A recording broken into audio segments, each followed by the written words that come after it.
I had a few words to say to Corey about the police department before we went to this other issue. I wanted to let you guys know I'm the probation officer for the tribe. There's only one of me, and the dog catcher gets more support apparently for animals than you guys do for your people.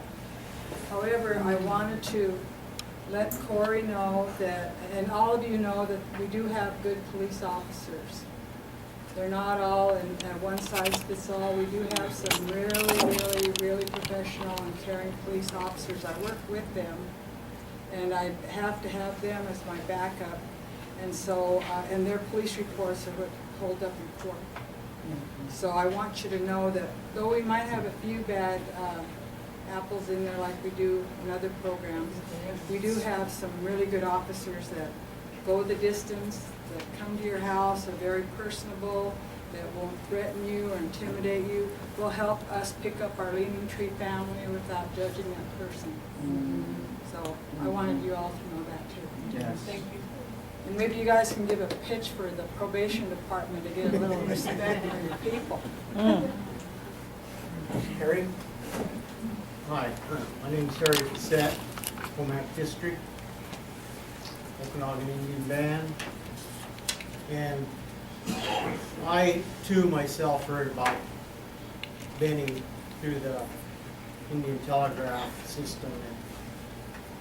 And I was a little appalled because from what I hear out there and observe, I'm an elder. I've worked for the tribe, talked to a lot of people. I believe that we as a tribe need to open this book up and look at CTEC, CTFC, look at the tribe, open up, look at everybody that's holding a card, and just see where they're spending, how they're spending. I think we'd be appalled at where all that money's going. Not just Benny. Benny's just being thrown to the wolves. We need to look at everybody out there. There's a lot of money.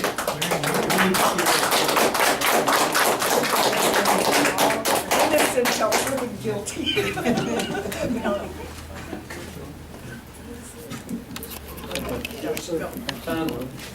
If I could, are we getting close? Are we done with Corey? Because I think one thing, the police department is not the one doing the investigation, but I also wanted to talk a little bit about the police as well. Having grown up in a police household, I got to see a lot of the really good ones, but I also saw some bad ones too.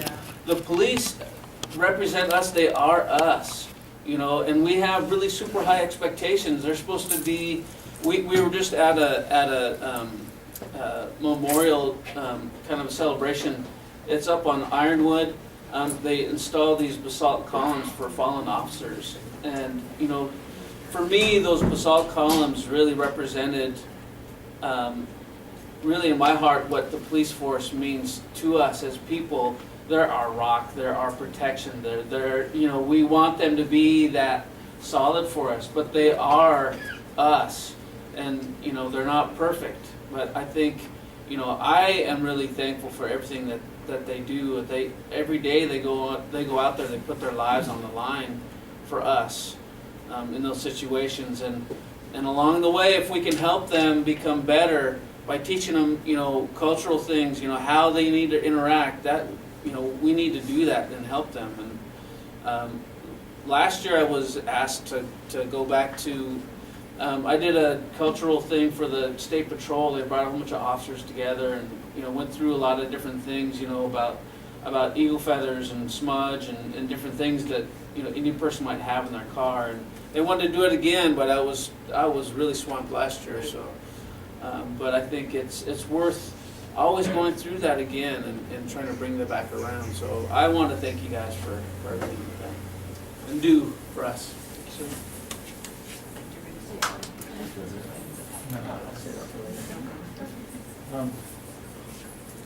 I don't know what you thought when I came up here talk as a family member, you shouldn't even think like that. Because this ain't about me. This is about our elected officials. I didn't know what was going on the whole day. I came here because Pete Palmer is a land officer, and I've been subjected to different things this week. I want to make sure I cover my ass. This man was hurting. I went and talked to him, and he told me that people come to persecute him.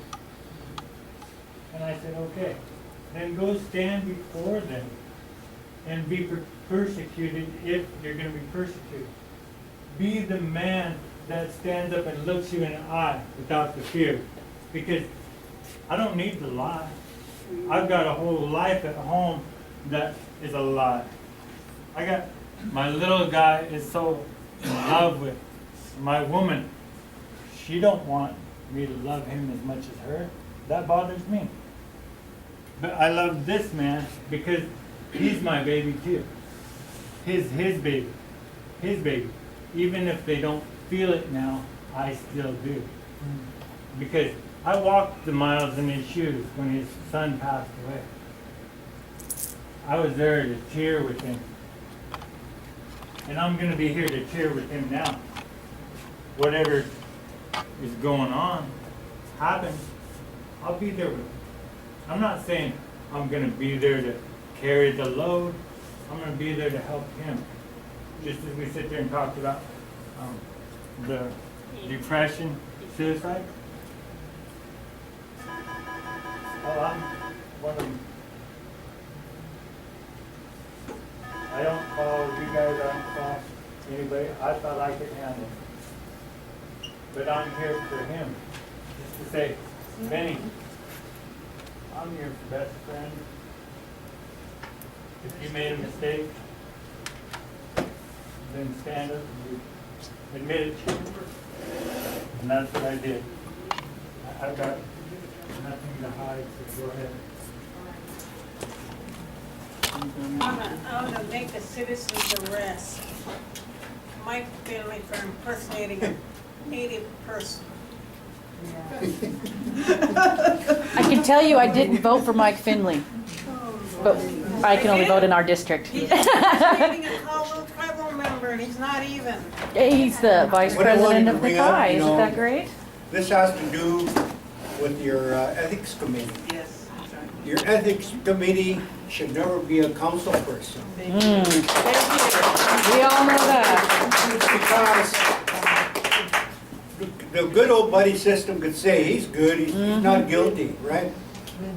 In the same way it goes with the CTEC board, Trevon board, that's a license to steal. Yeah. That's all it is, you know. Bunch of our Hey, those council, guys, yeah. some of them are friends of mine, but that is totally wrong. It should never happen that way. It should never happen that way. It's not good government, it's not good policies, it's totally wrong if you see through it. That's just what, I look at this and I can't see how come it's not changed now. It's terrible. The majority rules is the way I keep being told, majority rules, and we keep bringing that up. We keep bringing it, we want ethics out. And actually, we just discussed this again at the ethics committee, that No more we wanted to have this on tribal government committee, and it will be on the agenda. So if any of you want to show up to state this, to support us, please do so. When is it? Next tribal government committee. General membership meeting, let us get it really ball rolling, then we'll work from there. Put that first on the agenda. Can't get it on the agenda. Yeah, Can't get it. Yeah. come bloated. I'm pretty sure. When is it? Is Let me there, ask. Let me ask. how many are- Okay. Excuse me. All here. Can I just want to say, Yes. do you have a question for me, or I don't know. are you finished with me? Just take a seat. We'll call you when we need you. We'll give you chairs. Okay. Okay. Okay. I was the one at the Nespelem district meeting because of all the rumors, and some elder hollered out, you know, are you gonna deal with this? So I said, the rumors are out there. People are talking. I live in the Nespelem district. And I came here tonight hoping upon hope that this was going to be discussed, because I think we as voting tribal members have every right to know, to clarify what is actually going on. Whether we're best friends, or whether we're neighbors, or whether we're shirt-tail relatives, has no bearing on this. I uphold the law. I'm a probation officer. You go on facts, you go on laws.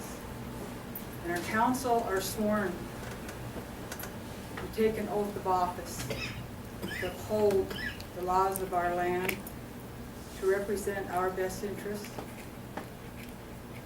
I don't represent Dorothy as a friend. I represent her as a fellow tribal member when I speak. I speak for all the young kids on the reservation because, like you said, it's on Facebook. They're watching because they haven't experienced this recently in their time. We had a lady present the other night. She didn't even know who some of our council were because she was young. Deb Louie. And some of us were saying, well, yeah, we know Deb Louie, you know, back in the day, but so there's a younger generation watching this, okay? Lynn, John, whether you support this or not, you know, that should be on the facts, the merits of the facts. That's what we impress our council to do in this field. Don't be swayed because someone sits next to you. Don't be swayed because you play basketball together. Don't be swayed because, you know, you like the food they cook. Go on the facts and the issues. And that's what council people need to do.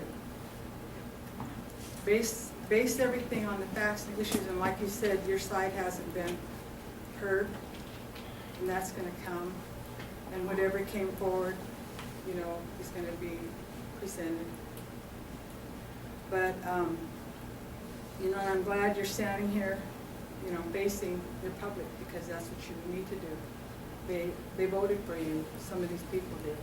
So they have every right to ask you questions and not to personally, you know, like you said, persecute you, but they need to know. They have a right to know. That's what we do, what we expect of our council in Espilum. We go there to ask them about the issues that we hear about, because the gossip mill, the rumor mill, we'd rather hear from you. Mm-hmm. So you are being charged. Yes. Okay. Who filed the charges? Jack Ferguson. And what is your knowledge of the status of those charges? We just had an ethics committee meeting on Monday, and Ethics committee? Do we have an ethics committee? That's what it's called, it's an ethics committee. Tribal government rules committee is / ethics committee. They represent the ethics committee. It's whoever shows up as council. You have a chair? what's that? The tribal government chair is the one who makes sure that the process is followed. We also had a legal advisor there.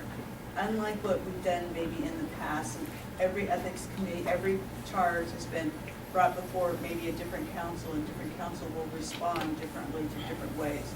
This council decided that this needed to be done with the third party. That's what happened, that's the process. So, that was the vote. And Benny was nowhere there to hear that, and I think we ended up telling him what the outcome was. So right now, it's in the hands of the third party to review. Make sure, I get offended, because people in this, a lot of people in this group have known me for a long time, and I get offended when I hear something like, that I would ever be biased by patting on the back, or coaching, or having relationships, or, you know, I don't care if it's my kid. If somebody does something wrong, I mean, that they're gonna suffer the consequences. You know, I'm a pretty law-abiding citizen. I don't mean to get personally defensive, but this is the Omak community, and I'm really concerned that I want us to make sure that the Omak community have a right to speak out here.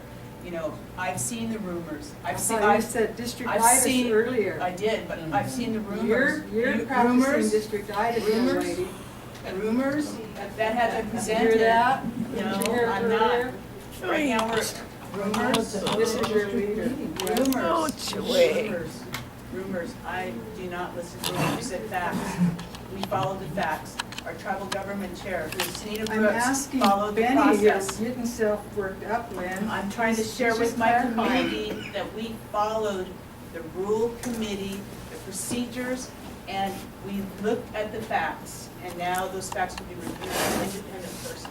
I don't want it to go any more about rumors or gossip or anything. That's all I'm asking, is Benny So to I want due clarify. process for Benny or anybody else. I think he had to go through the process before some of this question. Yes. Yeah, I think that's it's what I was fair for you to asking, do what that. his status was, what he understands, That, you know.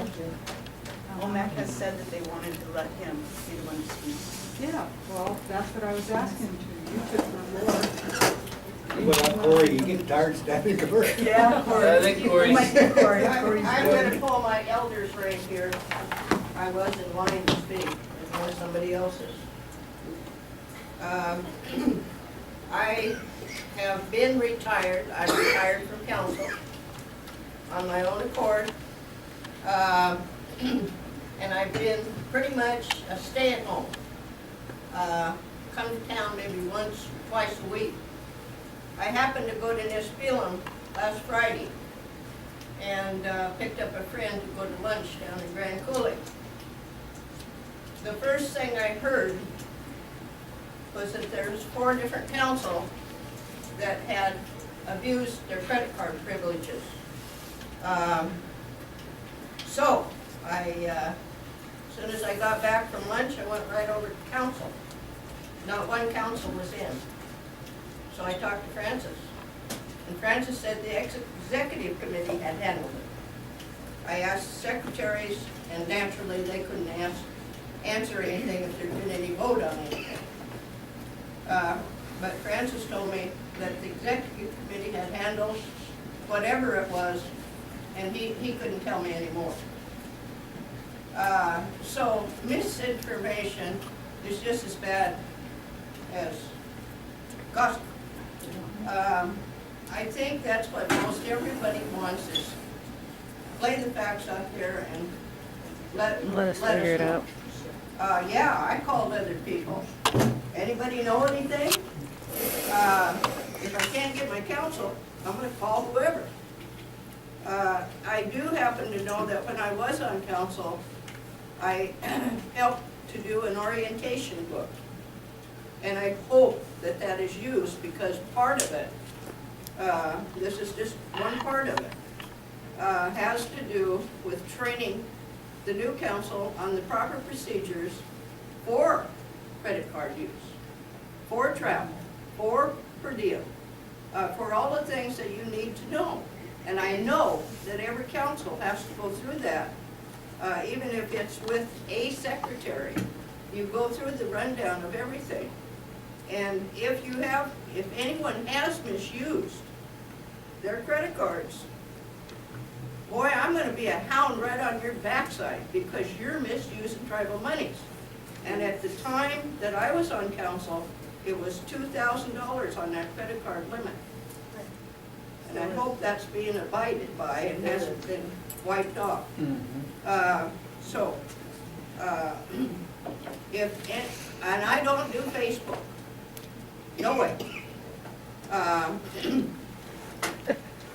So I wouldn't have heard anything from Facebook. I got it last Friday when I stepped on camera. There's still a lot of people that respect me and do talk with me on various things that's happening. And I appreciate that.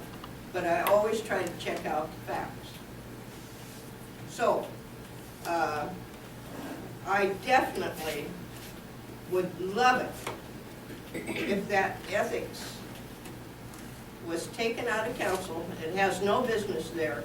It's hard for the council to judge their fellow council. But this is one thing I've spoke for all the time that I was on council, before I was on council, and now that after I'm off council. It needs to be changed. And there is one that I seen another member, and hate to bring up his name because everybody gets torqued about it, but Lou Stone, he did present a very good ethics code. And I read through it, passed it on to another council. They left it over in the ORA office, and that's where it's sitting. Pull it out, look at it. You know, if you have to take some parts out, okay. But the code that we have today is ridiculous.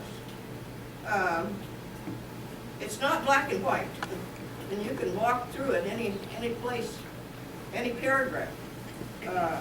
It's just absolutely ridiculous, and I'm ashamed of it.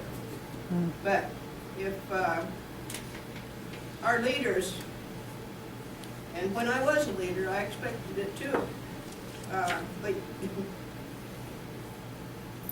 you're subject to another code, an extreme code of honesty and respect and leadership.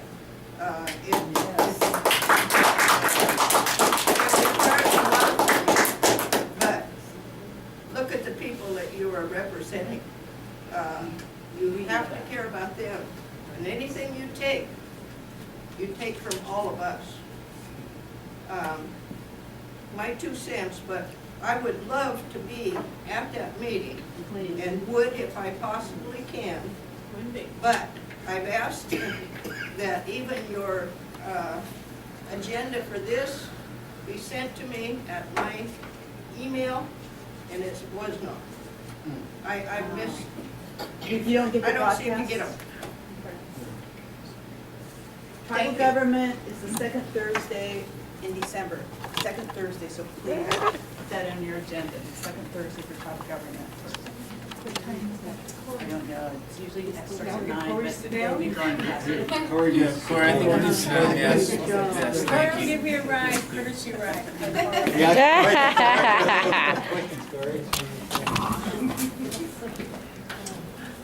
Are we going to the next presentation? You know, I completely agree with what you're saying about changing that ethics. We have to do it. I mean, that, along with our Constitution, we have to change the structure in which we're operating. I think, you know, in the past, you know, if you had a group of people around that table that were extremely ethical, you can get some really good things done. When things start breaking down, this system of government that we have, I don't think is adequate for us. It doesn't represent us, it doesn't represent our culture. It doesn't reward us for our culture, acting in a culturally appropriate way. Right now, it's acting in, you know, and, you know, that's the problem I have with the justice system, the legal system. It's about what you can get in the court of law, proven. You know, it's not about what's right or wrong, it's about what you can get proven in the court of law.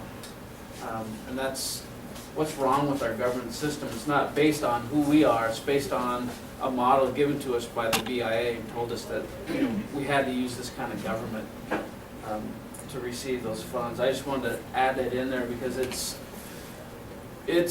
we're operating in a foreign system that you know, we're now starting to because the way it's set up, it can really devolve into something where, you know, we just attack each other based on where we're from, and that's what I see, and that's what I see especially on Facebook and other places. I got It just slammed gets. a couple weeks ago on Facebook for something I didn't do down here at the community center on movie night. Person put me on there for, what did I do? I roughhoused her daughter, and all I did is walk up to her, because you know how the kids are at movie night. I walked up to her and tapped her on the shoulder, and I said, please go sit down. So what did I get? Her mom comes up there and comes right in my face and threatens me. And I told Waldo, I'm gonna leave, I don't wanna get beat up. So I hate Facebook. So, I don't know if, you know, where we're at. Do we want to keep going? Did you want to say anything else? I'd let the people talk, and if they want me to answer questions, I'm more than willing to answer anything. Okay. Can we go on to different subject? That's a, Is that what yeah. everybody wants? Raise your hand if you want to move on to the Columbia. Yes. Oh, I wanted to move to something else, but yeah, I want to move on. Can I have one question? Did you guys go to that 566 tribe meeting they had back east? Any of you members went back there? There were 4 that went back. Just recently, the Tribal Nations Right. White House government. Yeah, so we had our chair, Mike Finley. Did Snina go? Andy. Ricky. And Ricky. They had all the Catherine Shabilas, Eric Holder, a lot of these Yes. people. Mhm. I just thought maybe you could somehow give us a report, not now, later on it. Well, yeah, we can definitely give you a report on that. Yeah. We got a few emails of different people that our delegation met with, but we didn't get a full report yet from them. Okay. So when we get that, we'll make sure you guys get that too. Because it was the first meeting of this White House Council on Native American Affairs that Secretary Jewell of the Department of Interior and the President set up. So all the federal programs have to come to this White House Council on Native American Affairs and report to that council how they're interacting government to government with tribes and their initiatives. So it's taken it to another level that has never happened before. So I heard when the head of that committee, Catherine Shabilas, made a statement that Indian health and mental health will be on the equal same footing. Yes. So that'd be more money for the mental health. Is that Yes. correct? Yes. Mhm. And actually, Andy was part of the testimony. So he'll be Well, should we move on to the next one? I wanted to give you all, and it kind of builds off of the jurisdiction. Continue. Oh, okay. I'm just raising my hand for when you're done. Okay. Can I ask a quick question before you go on? I have to leave. Okay. I gotta go to Wenatchee in the morning. Will you please get something in the Tribune on the Affordable Health Care Care Act. Act? Okay. I don't know how many of this that is gonna be affecting, but I know there's a lot of people asking. Actually, we've had training in all the districts, so, and there has been posters and pretty active. Yeah, in the Really? country, So, yeah. Quail Orr's doing the cistern, it's the Affordable Care Act, and he's going to be coming down and meeting with the elders and coming to mail sites. Now remember, there's people like me that hibernate. Well, he's going to be contacting, He's called Quail. yeah. Let me know who those 4 were, 'cause I've heard of 2, but I don't know who the other That comes 2 out were. of your orientation. Hold it down. Well, let me just give you a short update on some of the things. So it involves jurisdiction, and one of the things that I've been delegated to work on is the Columbia River Treaty. You know, and when you asked the question earlier, Dr. Hatch, well, you know, our jurisdiction's constantly under attack. You know, whether it's from the county, state, the federal government is now getting involved in that too. And some of it is on purpose, some of it is just the lack of, they just want to push something through. And that's kind of what we have with the Columbia River Treaty. Back in '64 or thereabouts, they made the treaty with Canada for 2 things: to maximize power at the hydroelectric dams on the Columbia River, and second, for flood control. And then from then on out, that's all they've managed. That whole Columbia River Treaty is authorized power companies to operate. We were left out totally. We were totally left out of it. So what we were trying to do was, in this round, because in 2014, they're going to send, they have to reauthorize that treaty in 2024. And this year, 2014, they have to make a decision whether they want to renegotiate that treaty, make it the same, or not treat with Canada at all. So both sides, both governments have a vested interest in what's going on with the Columbia River. And at all the meetings, so far on the U.S. side, 15 tribes on the Columbia River have been unified and fighting really hard to add in one more leg that this treaty should be based on. You know, we get it. They want to maximize power. They want to protect homes from flood control. We understand that, but the third leg that they've left off of, that we have the sacred duty to uphold is eco-based system function and fish passage. Because, you know, salmon and, you know, how the ecosystem relates to that river, we want that river clean, we want fish swimming in that river, we want them to make sure on both sides, Canada and the US, recognize that. I was also delegated last year to go up to Canada and work with the Okanagan Nation Alliance. They delegated me to work with Canada and BC in negotiating the treaty on that side. So this Friday I'm going to go up, I believe it's this Friday, and talk with BC and Canada again about what they want. In this whole treaty process, the U.S. promised to pay them for pump storage or operate their dams so that it doesn't affect the dams in the U.S., which is roughly about $250 million that the power companies either send that up in power or in money. Are you gonna include the Columbia Basin as part of that flood control system? Yes. Okay. Yes, it's all included, and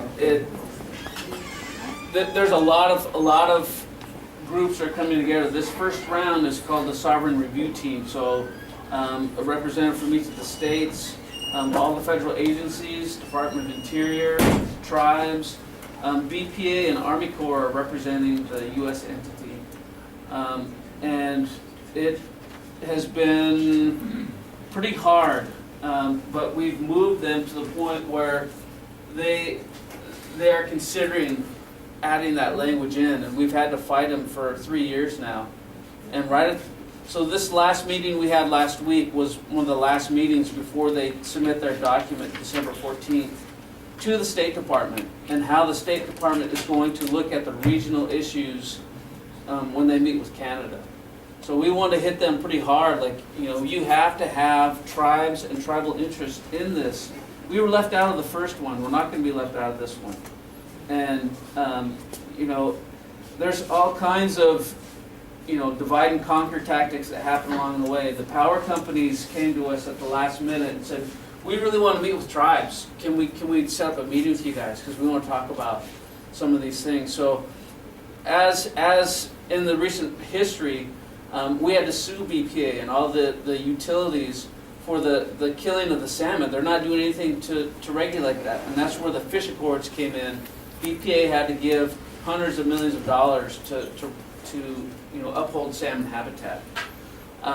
So they were like, well, you know, we want to talk to you about this because, you know, there might be a better way that we can address salmon habitat.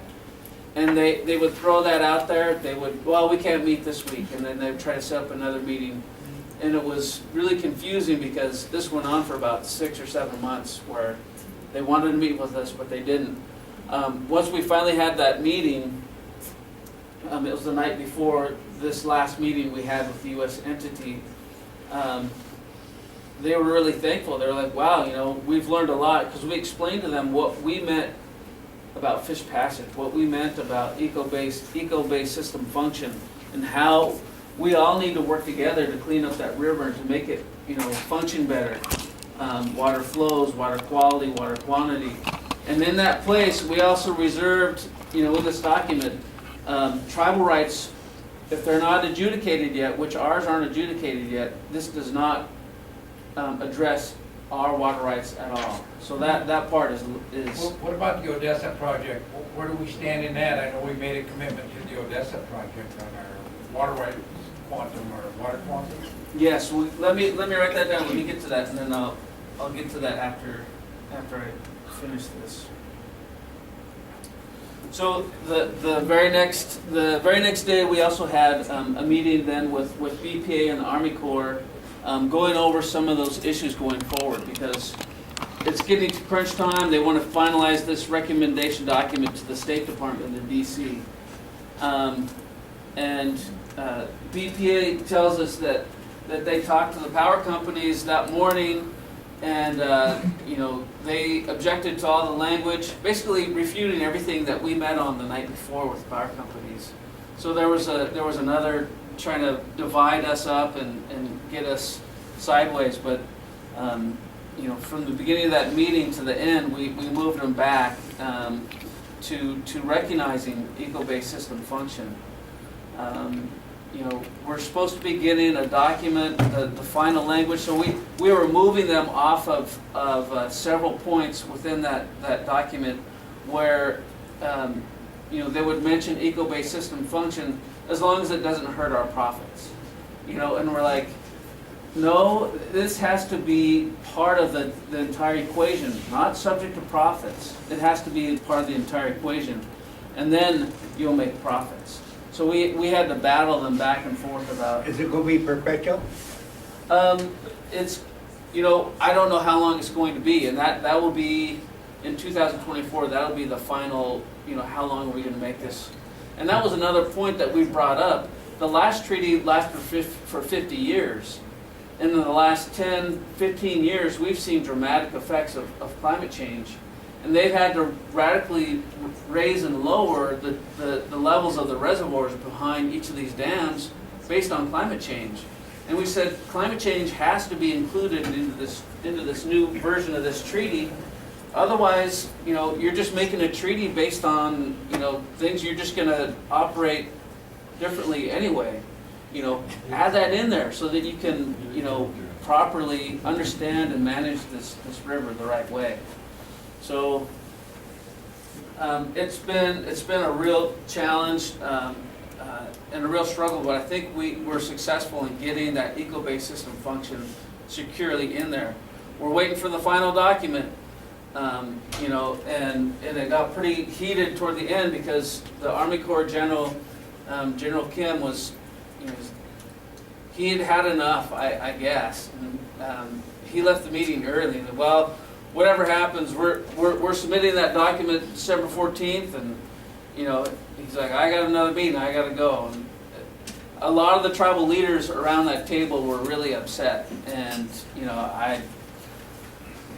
I'd like to see the next meeting we have with General Kim, but it's not going to be a short one. What water specialist is working in our behalf? Well, we've got our environmental trust folks working on this. We also have Upper Columbia Resource Tribes, UCUT. CRICFIT is working. So we've got we've got tribal leaders, but we also have all of our scientific staff working on this, and they've been the ones that are really working on the verbiage of the treaty and the recommendations. We've got Brian Gruber from Zoints Chestnut as well. He's an environmental lawyer. There's quite a few folks. So everybody from Salish Kootenai, show bands, Yakima, all the way up and down the tributaries of the Columbia. We're all sending our teams together to fight on this.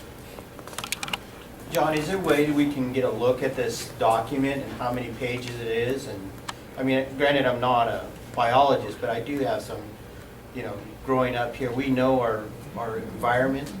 We know about the sediment. We know about what they're doing in regards to that.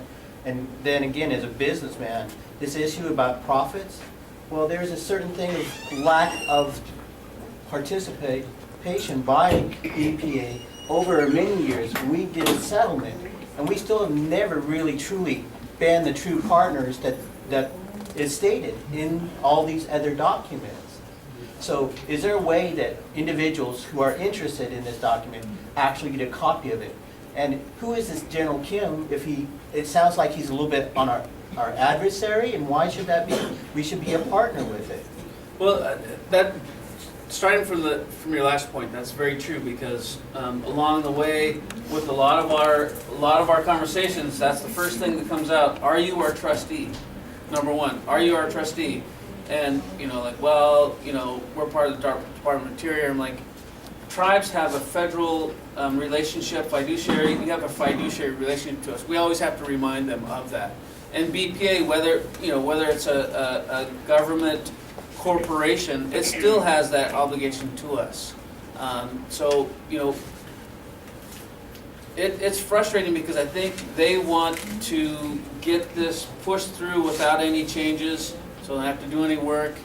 They can work on, fish mitigation later, but we're not going to let them get off the hook. We're fighting them tooth and nail on it. And so they're sending back a delegation back to DC, the 15 tribes are, to talk to the Department of State, our legislators, to fully educate them about implementing eco-based system function and fish passage at Chief Joe and at Grand Coulee, so that salmon habitat gets extended all the way up. We've been working really hard, and at all these meetings, we show them, we've been working for 30 years to restore sockeye, chinook, and all those salmon so we can feed our people, so we can take care of our obligations. So that's, we keep hitting them. Have you approached the Obama administration? Do they have an Indian desk where you have access to some of their help? Yes. Has that been tried yet? Yes. Okay. Mm-hmm. They haven't weighed in yet because this document has to go to the Department of State first. And then the Department of State, Secretary Kerry will begin formulating his plan. That's when he's going to consult with the President. But all along the way, we're going to be talking with their Indian desk and our legislators to put pressure on them to say, you need to have that salmon passage in there. Where's the document, where's the PDF? Can I get a copy? We can get a copy to you. Yeah, it's still in draft. There's drafts that come out, but I'll get you a copy of that. I don't.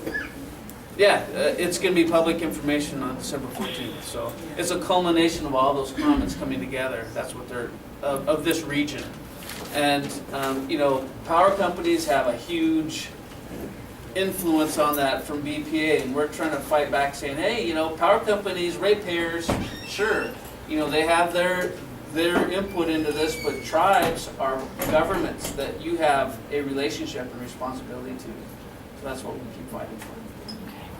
I don't want that document changed. The councilman that put it together put it ironclad.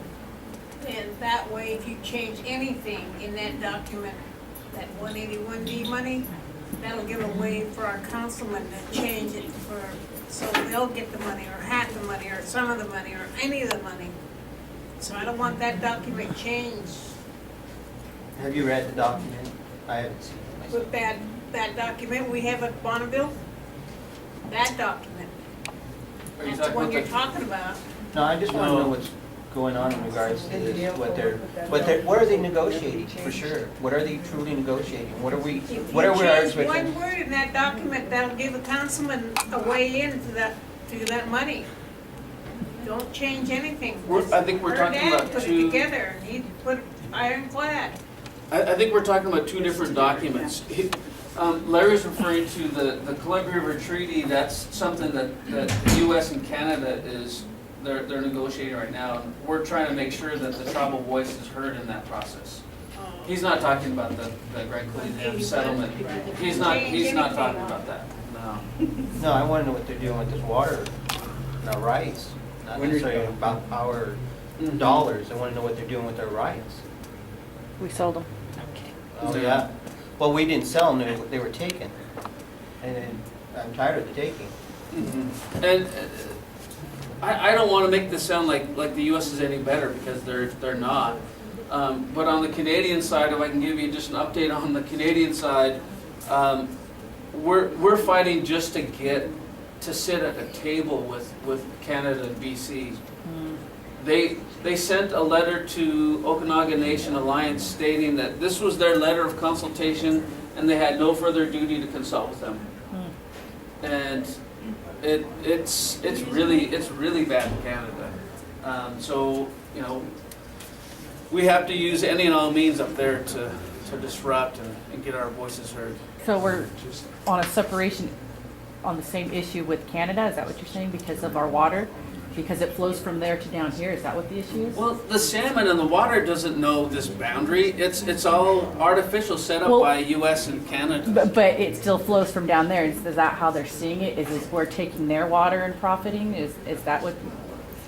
Yeah, I mean because it's happening in other countries, and like other countries are actually blocking off waterways to other countries. And some countries, if they want water, they have to go to this other country, and this other country has to be willing to give it. Yes, and that's the nature of international law. Mm-hmm. I don't know if this is way off, but did the United Nations of the Indigenous people help with that? I'm glad you brought that up, because I was involved in that UN process, and I was bringing these issues up, And at our meetings with the U.S. entity, and also at the UN, when I met with the indigenous nations of the world, it's crazy because the same thing is playing out at different countries across the globe. Countries are setting up hydroelectric dams, flooding out Indian people, making them move, killing off their food sources, and the indigenous people have to go without. It is scary how it's just repeating. And we went to the UN to implement UNDRIP, the United Nations Declaration of the Rights of Indigenous People, about free prior informed consent.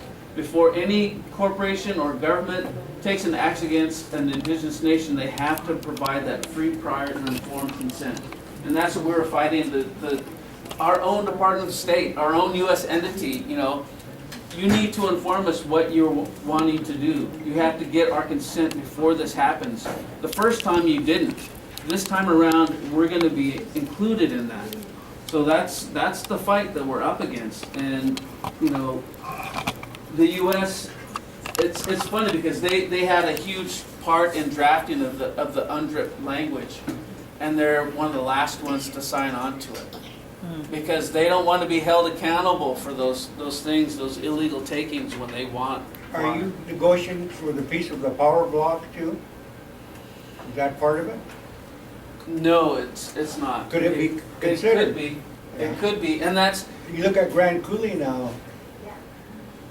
Well, see, that's one of the things that BPA. So BPA is the larger regulatory authority over all the PUDs up and down the Columbia River.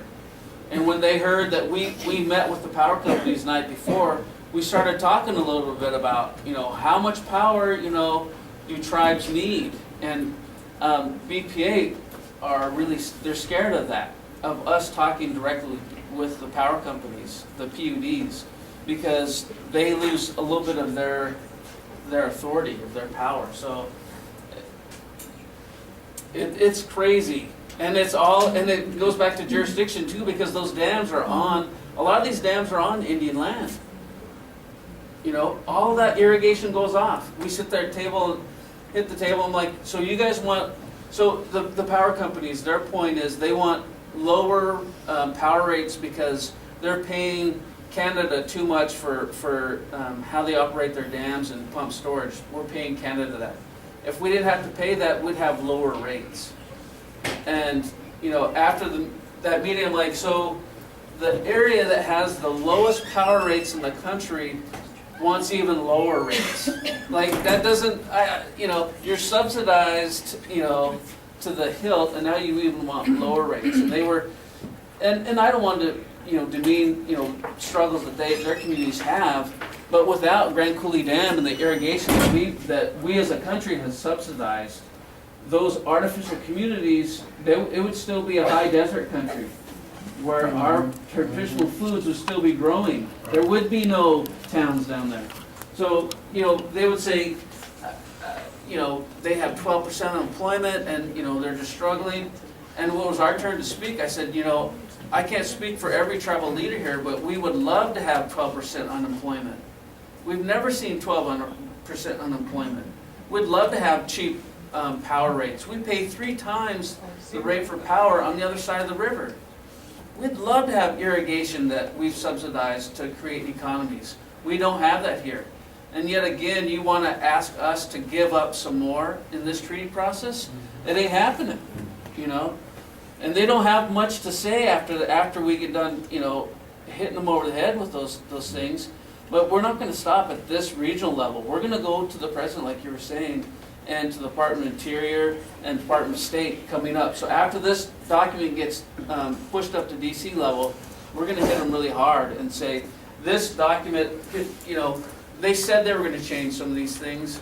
I don't believe they will. So we're going to have to go there prepared. We don't agree with this, we don't agree with that, and really hit all of our delegations hard about, including that.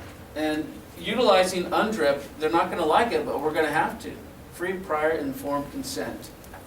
That's what the entire world said when dealing with indigenous nations, and there's going to be a taking or an affection, some kind of effect on Indian nation. you have to have that. You have to have it before you develop it. So that's where we're at. And I get pretty heated up around the table, but we have to. You know, we are like the salmon. We keep coming. You know, I told them that. You know, you might get tired of us, but we're going to keep coming. I think you really need to remind the government they have failed, because look what they did at Hanford. You know, they really failed. Mm-hmm. Yeah. Well, I bring up the Tech Cominco too. You know, all that pollution, they're just polluting the river. Like, you guys should work with us and help clean it up. You know, that's what eco-based system functions all about. It's about cleaning it up.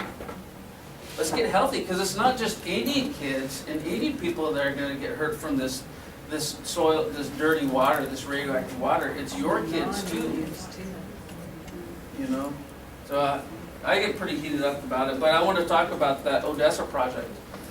We negotiated a deal from Department of Ecology and Bureau of Reclamation.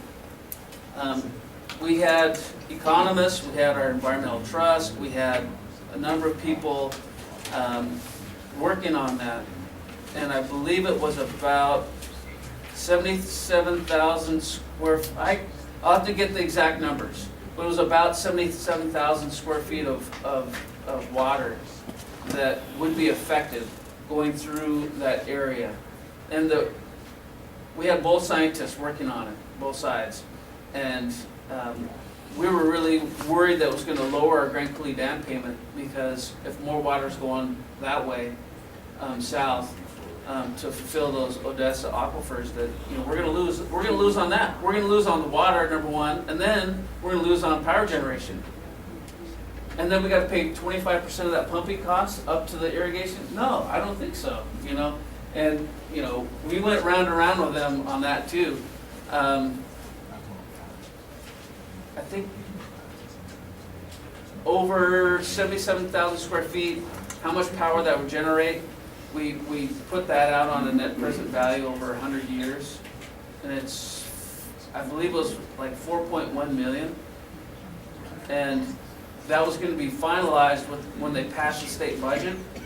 And that, so I'm no longer in leadership, so the state budget passed after we changed. So I don't know what the status of that, but we fought it all the way up to that point. Their first offer was really horrible. It was like in hundreds of thousands, and no way. Then they offered $1 million. Where are they pumping the river? What area are they pumping the river out of?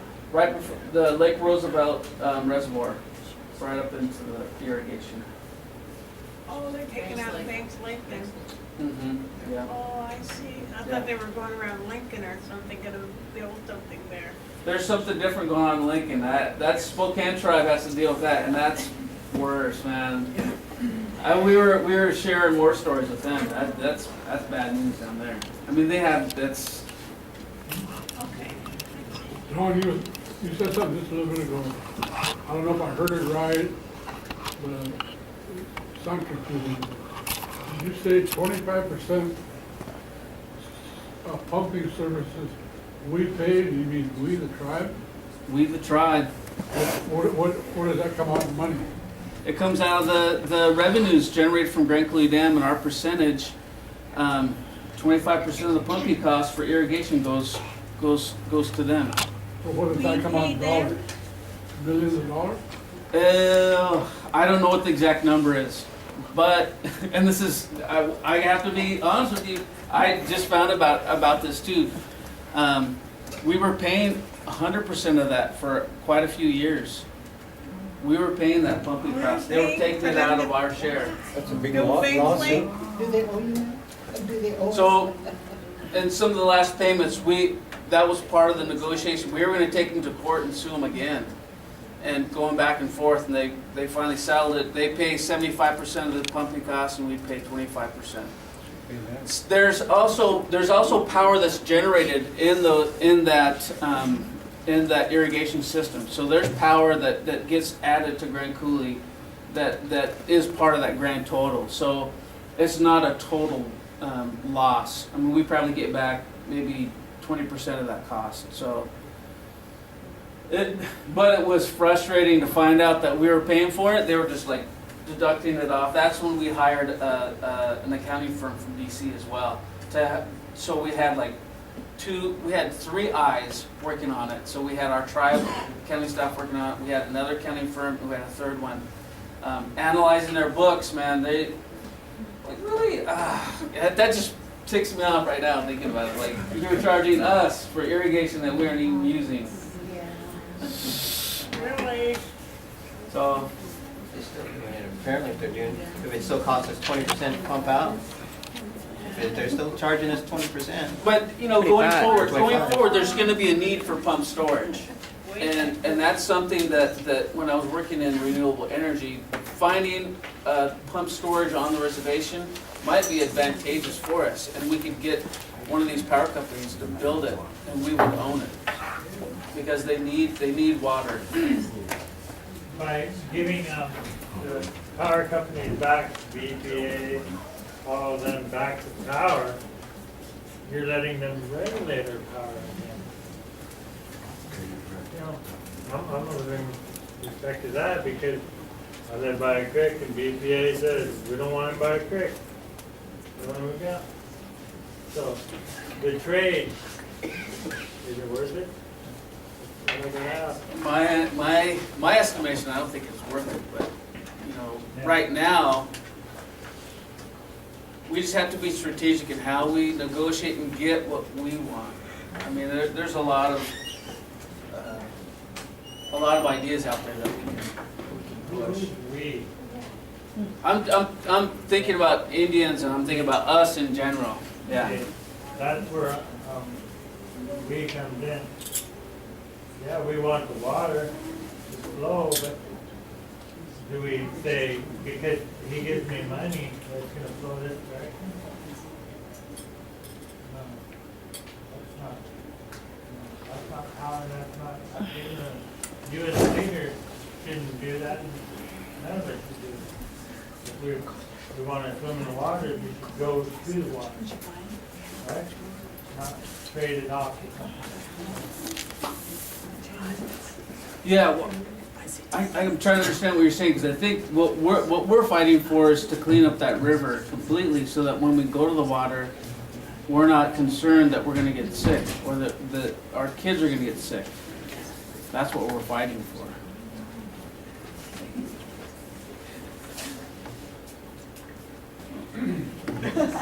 Okay, it's not about the water and all of that litigation. Just about every meeting I go to, I try to hand out these forms. They're the PUD and the telephone tax exempt forms for any tribal members. So if you need that, there's some right there. But was it yesterday? Yesterday I called, my family was having a discussion about tax exempt and about all these different stores that we should be tax exempt at. Well, my brother and one of his friends tried to go to our local Walmart because they went to Spokane and they were tax exempt at the Walmart in Spokane. So they came to our local Walmart and they tried to get tax exempt status there, and they told them no. They said, no, we don't do that. So I called them up and I talked to customer service, who went and talked to a supervisor, and I was told that actually, yes, they do tax exempt status for tribal members. The only thing that you have to do is you have to bring in proof that you are tax exempt. On the new IDs that they have now for the tribe, it actually states that on there. So if you have a new ID, you just take that into the Walmart and you're tax exempt. If you don't have that new ID, you not only have to have your ID, but you also have to have a paper showing that you're tax exempt. But just for future references, just about any store or any place that you go to, hit them up, try it. The worst they can do is tell you no. That's true. A while back, Mike Marchand, I don't know who the other one, negotiated, was it $5 billion with the Columbia Basin with Christine Gregor when she was running for election? Is that, could you tell us about that, or you know about it, or? Oh man, I need to read up That's part on. of the Odessa deal. That's different. It's related. The Odessa deal was for about 77,000 cubic feet. This one that Columbia River payment is for about like closer to 1 million square feet of water a year. So for 5 million. It was a pretty good deal for the state. I don't know. I don't know a lot about it. I need to. Negotiate, and the past practice would go from there. Yeah, that's right. Raise it up. Well, if there's no other questions, I'm done with that. So thank you for your. I was getting this. I think everybody's done. And thank you so much for your time, for listening and being here. You need to talk, I need to talk to you.